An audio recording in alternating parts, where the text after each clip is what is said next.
Halo, kami dari kelompok 10 ingin mempresentasikan hasil dari kerjaan kami. Di sini kami membuat poster dan sebuah video singkat. Sebelum itu, saya jelaskan dulu apa itu software testing dan software quality assurance. Software testing adalah tahapan pembangunan software yang khususnya untuk melakukan pengujian. Sedangkan software quality assurance adalah proses yang dilakukan untuk memastikan semua proses pengembangan software berjalan sesuai standar dengan kebutuhan yang telah ditentukan sebelumnya. Selanjutnya, kami akan membahas apa sih perbedaan antara software testing and software quality assurance.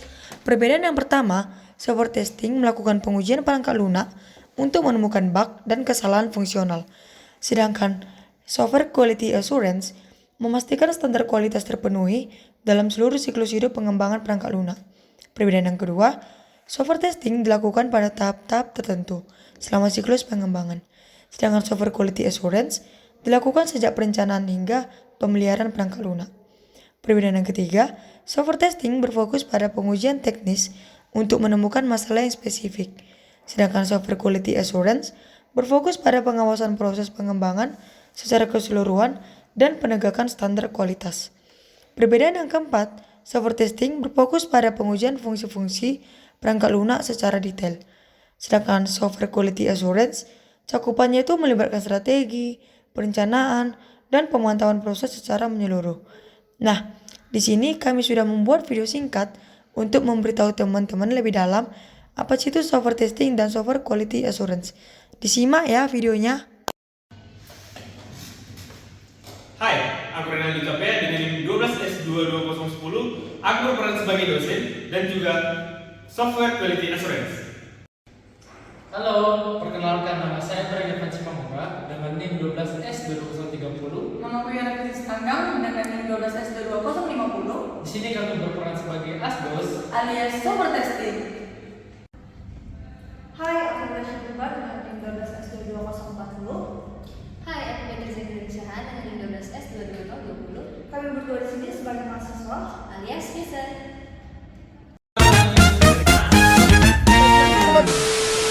Di suatu hari, ada seorang dosen yang bernama Renaldi. Nah, dosen ini kita anggap sebagai software quality assurance. Dosen ini mengampu mata kuliah probabilitas dan statistika, atau biasa kita sebut ProbStat. Seperti yang kita ketahui, ProbStat adalah mata kuliah yang cukup susah. Dosen ini mengajari dua mahasiswa yang bernama Beatrice dan Gracia. Mahasiswa ini kita anggap sebagai user.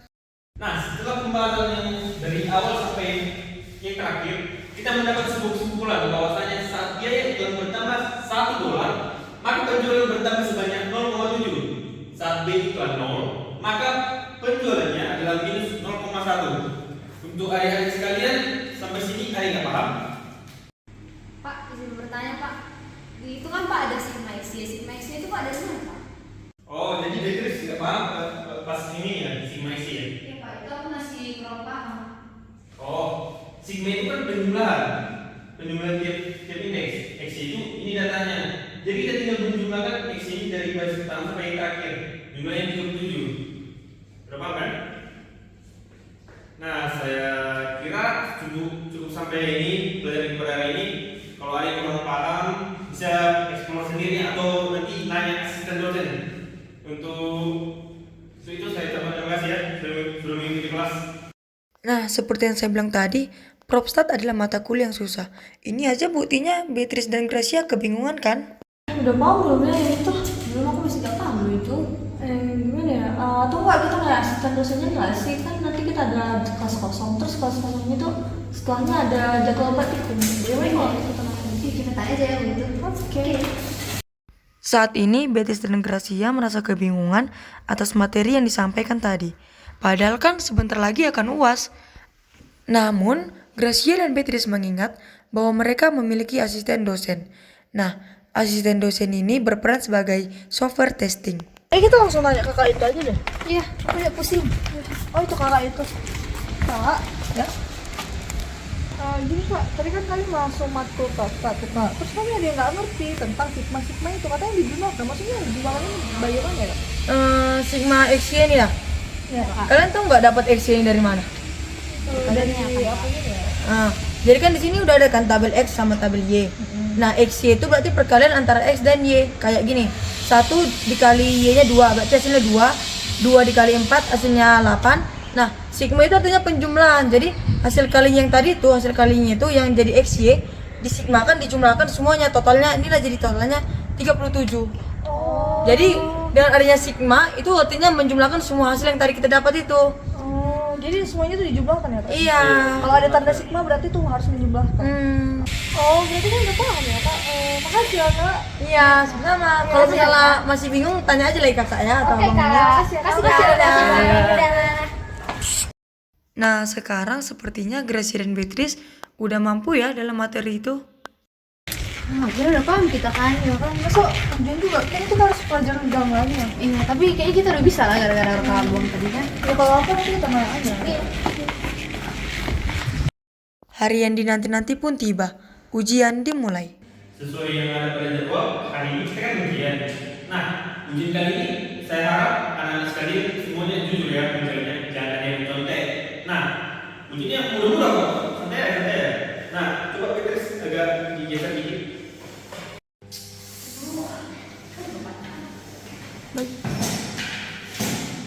Nah, ini kan enak. Nah, kita sebelumnya bersesuaikan ya.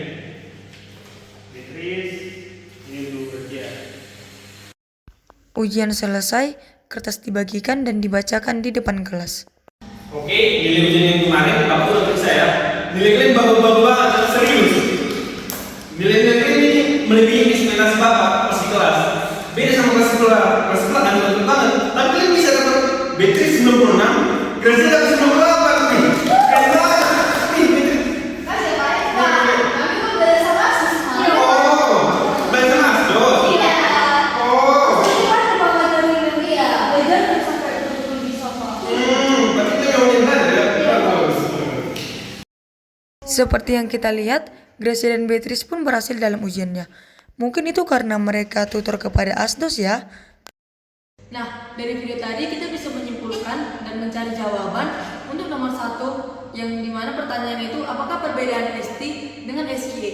Nah, di dalam software ST itu berguna untuk mencari atau menemukan bug atau kesalahan dalam proses pengembangan. Sementara kalau SQA itu dia hanya menerima jadi hasil pengembangan itu agar sesuai dengan ekspektasi yang dimau dari awalnya. Itu perbedaan signifikan antara ST dan SQA. Untuk pertanyaan nomor 2 dan nomor 3 akan dijawab di video berikut ini. Nah, selain soal pertama, kita juga bisa menjawab soal yang kedua, yaitu apakah ST bagian dari STA atau sebaliknya, atau bukan keduanya. Dari video tadi kita bisa tahu bahwasanya ST adalah bagian dari STA. Mengapa? Karena ST atau asisten dosen yang tadi adalah tangan kanan daripada STA atau dosen, yang mana ST ini bertugas untuk menyelesaikan bug atau menemukan bug untuk diselesaikan. Bug yang kita temukan pada kasus tadi adalah kesulitan mahasiswa saat dalam pembelajaran. Nah, ST ini berperan untuk mengoreksinya, membuatnya jadi linear, bagus, lurus. Nah, dari ST-nya atau asisten dosennya sudah menjelaskan sehingga mahasiswa paham. Kemudian kembali lagi ke tes oleh SKA bahwasanya hasil akhirnya itu sudah mencapai kualitas terbaik, yaitu mereka mendapatkan nilai-nilai yang diinginkan. Dari soal nomor 1 dan nomor 2 tadi, kita bisa jawab soal nomor 3, cakupan mana yang lebih luas antara SKA atau ST. Nah, peran dosen sebagai SKA memiliki cakupan yang lebih global karena mereka bertanggung jawab untuk memastikan keseluruhan proses pembelajaran berjalan dengan baik.